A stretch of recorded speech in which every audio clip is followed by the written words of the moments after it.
Did you know that you can use gels to dip your nails? What's up, nail crew? It's Nicole, your fellow nail obsessed DIYer. It's been a long time since I've used gels to do a dip mani, and we are going to do that today, show you all the tips and tricks and how I like to do it. I like to be prepared and make sure I have an angled cleanup tool that I can use with isopropyl alcohol to clean up any of the gel or dip that gets on my skin. The nice thing about dipping with gels is that you have a lot of time to work with them. So unlike dip liquids, which start drying as soon as you put them on, the gels don't dry till you start to cure them. When you're doing a gel mani, you definitely want to keep your layers really, really thin. And I say this for dip liquids too, you want to keep them thin.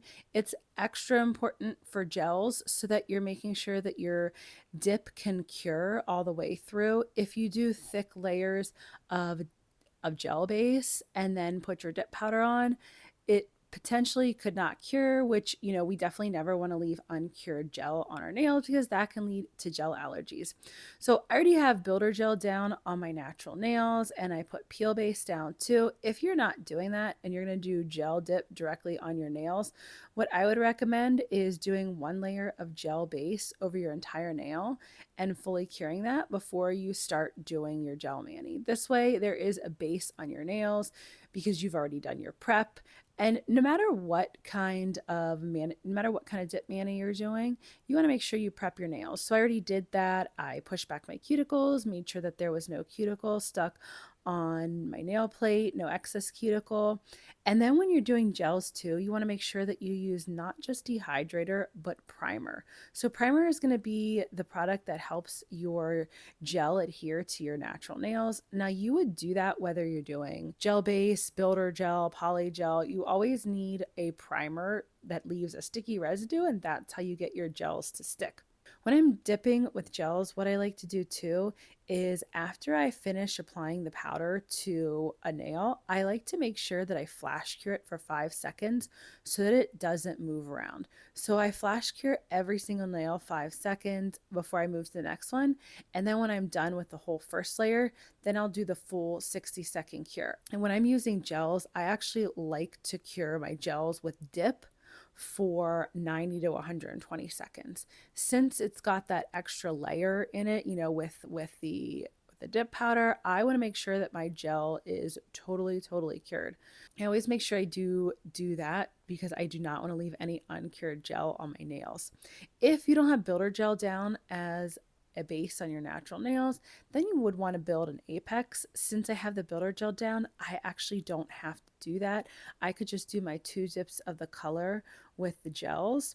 And the colors that I'm using today are from CN, and I'm using the CN liquids. This is the first time that I'm using the CN gels, and I have to say, I absolutely love them. I love that the consistency was just the exact kind that I like. So I like when gels are thin, but not too thin and runny, and I don't want to use thick gels. They're like a great thinner but not super thin. They're not runny at all. Absolutely love them. Was really impressed with how they worked. I was going for like a really fall mani in this look and wanted to do 3 colors. When you're using gels and you're dipping, it's definitely a little bit trickier in some ways. So you want to make sure that you really get the gel over your entire nail, but you don't flood your nail. And when I'm using solids and shimmers, just like I do with dip liquids, I like to pour the powder over. This way, I make sure that it gets everywhere and I don't have to like dunk my nail into the powder. I am a huge anti dipping your finger into powder anyways. I feel like it just makes them super chunky when you do that with dip liquids, and you can't do that with gels. If you try to dip your nail into the powder with the gel just kind of like scrunches up and your dip gets like weirdly scrunched up. When you're doing solids and shimmers, you pour it over. And then when you're doing glitters, flakes, and foils, you want to lay your nail flat. I use the same method when I'm doing the gels or the dip. It's just really important for the gel to be very careful with how you're applying everything. You want to try to keep it off your skin as much as possible. And then when you're doing the glitter, you can see that I lay my nail in, but I'm being really gentle, which if you've watched any of my other videos, for me, that's something that's super hard to do. So I very carefully lay my nail down into the glitter, and then I take my isopropyl alcohol on the angled cleanup brush, wipe around it, and I have to make sure, I always make sure that when I am pressing down the glitters that I have a piece of tape on one of the fingers of my opposite hand. When you're doing the gels, it's super important. You definitely don't want to use just your bare hands to press down the glitter or flake or foil, because you're exposing your skin to gel. And every time we expose our skin to gel, that potentially could lead to a gel allergy, which we absolutely do not want, right? We're using these beautiful colors and we want to be able to continue to use gels. Since it's been so long since I've used gels to do a dip mani, there were a couple things that I forgot. One thing that I forgot was actually a good thing. It's how much I like doing it, because once you've fully cured each layer of your nails, then you can take a stiff nail brush and brush the heck out of them because they're cured. So when you're brushing with a stiff nail brush, I mean, you can really get that excess powder off. Now, I do the same thing with dip, but you kind of have to wait a little bit longer just to make sure that like you're not accidentally brushing into dip base that hasn't fully dried yet, which I am definitely guilty of because I am a super impatient person. So I am been known to brush into my dip powder way too early. But with gels, that's a nice thing, right? Once it's fully cured, then you know that you can brush off really well with a stiff nail brush. Since gels do not mix with clear dip powder, because clear dip powder and gels, it ends up making even the most it makes even the most clear dip powder look kind of cloudy. I like to go over all of my nails with a layer of gel base, and then once I do the gel base over each nail, I make sure I cap the edges, wipe off any excess that got on my skin with isopropyl alcohol on that angled brush. And then I go, and once they're fully cured, I take isopropyl alcohol again and I wipe all my nails off so I can do my buffing and shaping and filing. The other thing that I absolutely love about using gels is that you really don't need to do much in the way of filing and buffing and shaping. So if you just went through and tried to file and shape your nails and do some buffing without putting that layer of gel base down, you can mess up your color. And after you just worked so hard to do your nails, you definitely don't want to do that, right? Like I know I don't. Some people find it hard to just have gel base down. They like to be really doing a bunch of filing and shaping. So if you feel like gel base just isn't enough for you, you can use clear builder gel. So you would put clear builder gel down, do your full cure of that, and then do all your filing and buffing and shaping.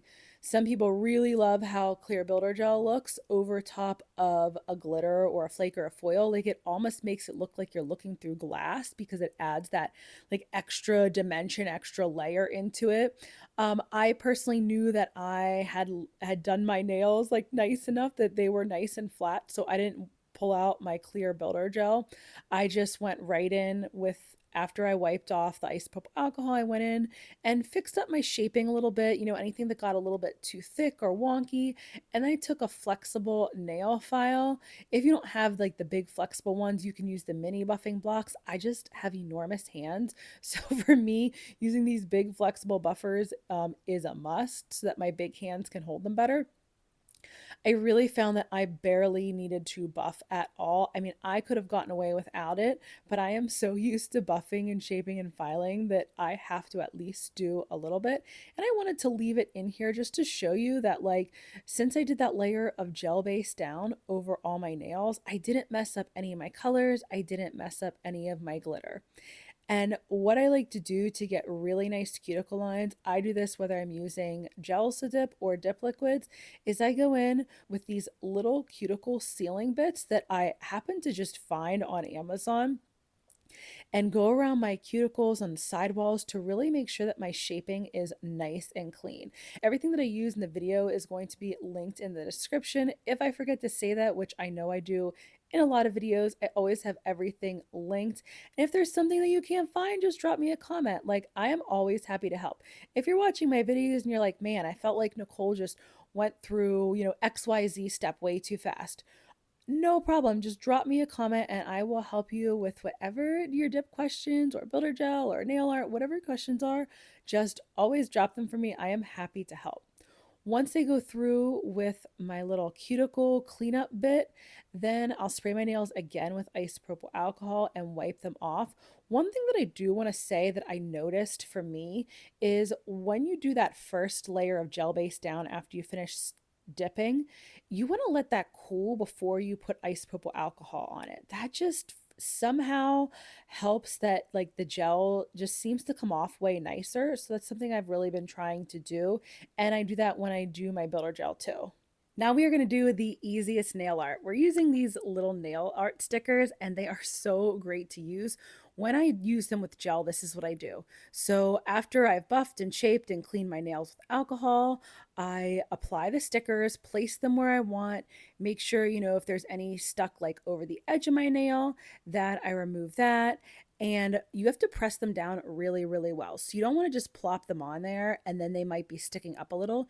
You want them to be as flat as you possibly can, because these next steps are super important. This is how you're going to seal your nail stickers in and get them to last. I go over all of my nails with a layer of gel base before I go in and do the gel top. The reason I like to do the gel base even without the nail stickers is because gel top tends to peel if you don't have gel base underneath it. Now, maybe some people can get away without putting a gel base underneath, but like most of the people I talk to and I see comments on Facebook groups that I'm in, like, hey, my gel top is peeling. Why is it peeling? And someone says, well, did you use gel base under it? And like I would say 99% of the time they say no, and that's why it peeled.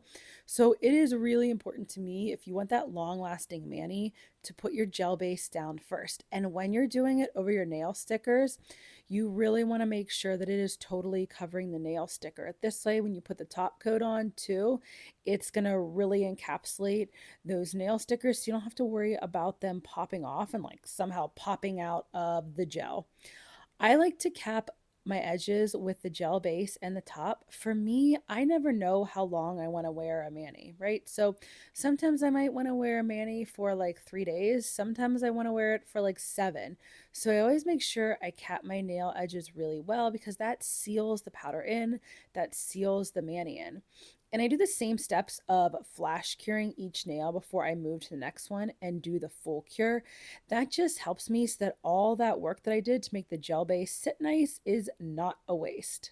Now that you know how to use dip with gels, come learn how to use chrome with gels over dip. Thanks for joining me today, Nail Crew.